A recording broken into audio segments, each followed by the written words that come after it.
क्योंकि आने वाले टाइम पे तो जिस तरह से युद्ध छिड़ा हुआ है, अगर युद्ध ये लंबे चलेंगे तो फर्टिलाइजर की दिक्कत होगी। तो उस टाइम पे हम खेती को कैसे बचाएंगे? सबसे ज्यादा मेहनत और कनक अनाज पंजाब पैदा करता है। पंजाब सबसे ज्यादा कर्जे में है। पंजाब में भी लोग सुसाइड कर रहे हैं।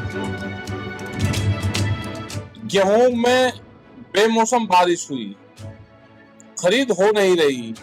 सरकार खरीद करने के अलग अलग तरीके मानक लेकर आ रही है।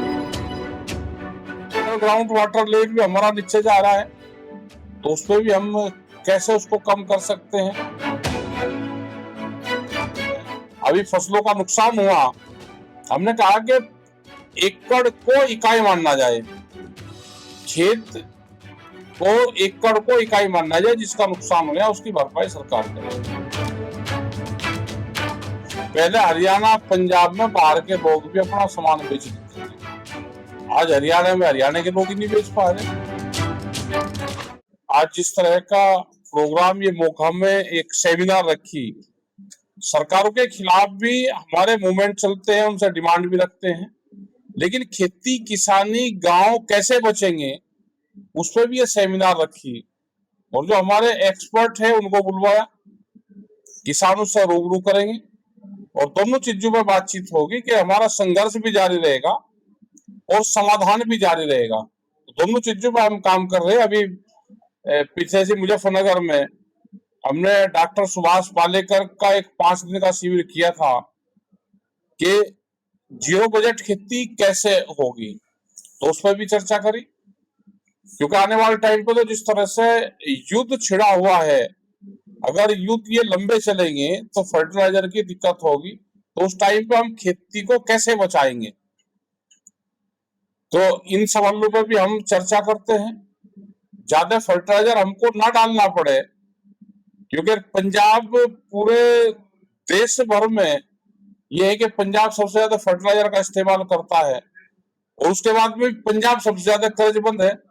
सबसे ज्यादा मेहनत और कनक अनाज पंजाब पैदा करता है, पंजाब सबसे ज्यादा कर्जे में है। पंजाब में भी लोग सुसाइड कर रहे हैं। तो इसका समाधान कैसे हो?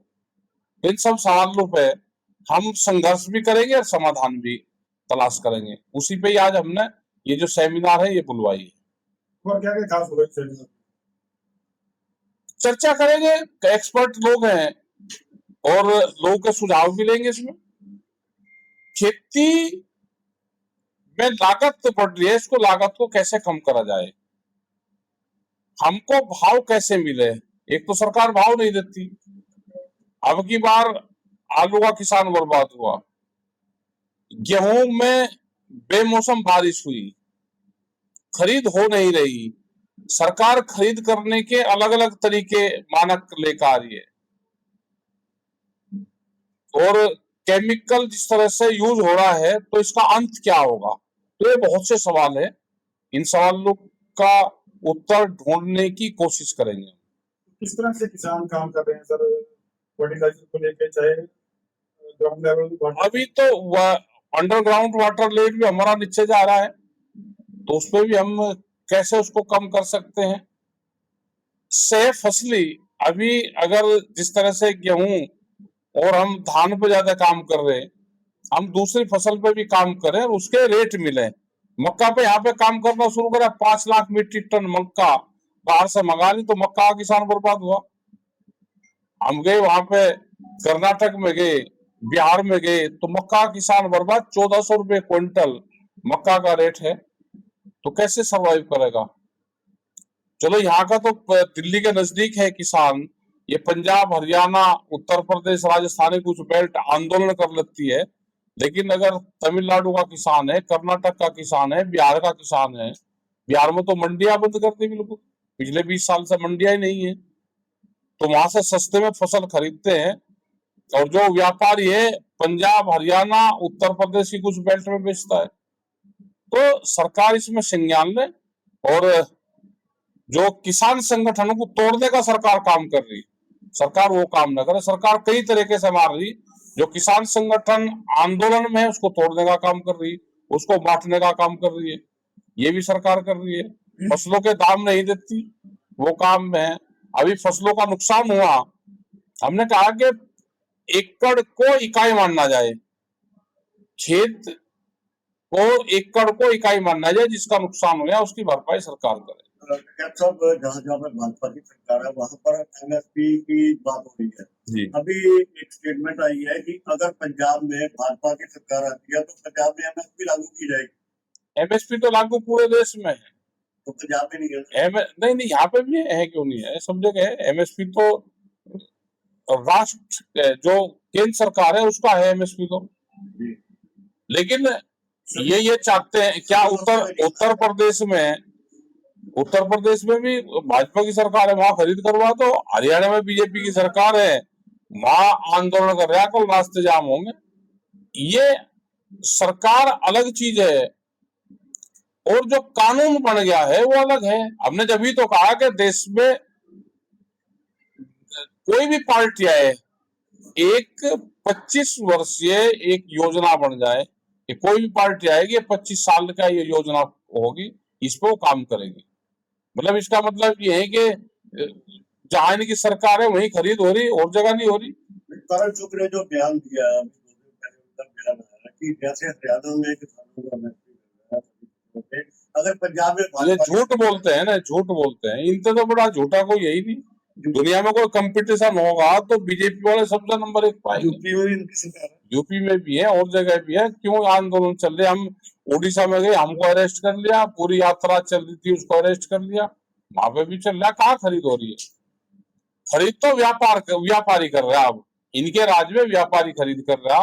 पहले हरियाणा पंजाब में बाहर के लोग भी अपना सामान बेच देते थे, आज हरियाणा में हरियाणा के लोग ही नहीं बेच पा रहे। पूरा हरियाणा आंदोलन पे, सड़कों पे पूरा हरियाणा, क्योंकि इस तरह के कानून लगा दिए। और बाहर कहते हैं कि हमारी सरकार हो तो हम पूरी खरीद करवा दें। एक कैसा आपने 2 दिन पहले स्टेटमेंट दी है युद्ध में गैस को लेकर। हाँ जी, आपने उसमें ये कहा कि कोई भी रात को भूखा नहीं सोता है, ये गैस की ब्लैकमेलिंग सरकार बिल्कुल करवा रही है। इसको शॉर्ट दिखा दे के बहुत शॉर्ट हो रहा है, लाइन लगवा दी। जैसे ही लाइन में लगे, लोगों ने ब्लैक मार्केट में चला गया। गैस तो आ रही है ना, सरकार तो कह रही है कोई किल्लत नहीं है। कह रहा कि किल्लत है कहाँ भाई? जनता लाइन में लग गई और भ्रम फैला दिया कि कमी है। लोगों ने जिसके एक सिलेंडर था उसने भरवा लिया, 2 भरवा लिए, ब्लैक मार्केट में भरवा लिए। भाई जिसको जरूरत नहीं थी उसने भी एक सिलेंडर ब्लैक में भरवा के घर पर रख लिया। ये ब्लैक मार्केट में चलेगा। ये धंधा करने का इनसे बड़ा बिजनेसमैन कोई नहीं है, इनसे बड़ा बिजनेसमैन नहीं है। धंधा करने का ये रास्ता निकाल दिया। ये कौन हम तो सरकार के लोग भराते जिनको व्यापार करना है। कहा ना कि रोज खाना तो रोज बनता है, वो कोई ये कहा कि कोई आदमी ऐसा बताओ कि जिसके घर में खाना ना बना हो। ठीक है, लेकिन खाना महंगा हो गया, उससे 10 दे दो। खाना महंगा हो गया, वो ब्लैक मार्केट में गया, ब्लैक करवा दिया। लोगों ने 2-2 हजार रुपए के सिलेंडर भरवाए। क्यों भरवा रहे हो भाई? ऐसा ही खाद की कालाबाजारी होती है, खाद की कमी दिखाते हैं। कोई खेत ऐसा नहीं है जिसमें खाद ना पड़ा हो, लेकिन वो ब्लैक मार्केट में चला गया। जो 250 रुपए का कट्टा था 600 का बिक रहा है। और हम अंडमान निकोबार गए, वहां पर तो जो डीएपी का कट्टा है वो 6,000 रुपए का है। ये ब्लैक करने में तो माहिर है ये सरकार के लोग। आपका कहने का मतलब कि जो ब्लैक मार्केट सरकार करवा रही है, उनके लोग करवाते हैं।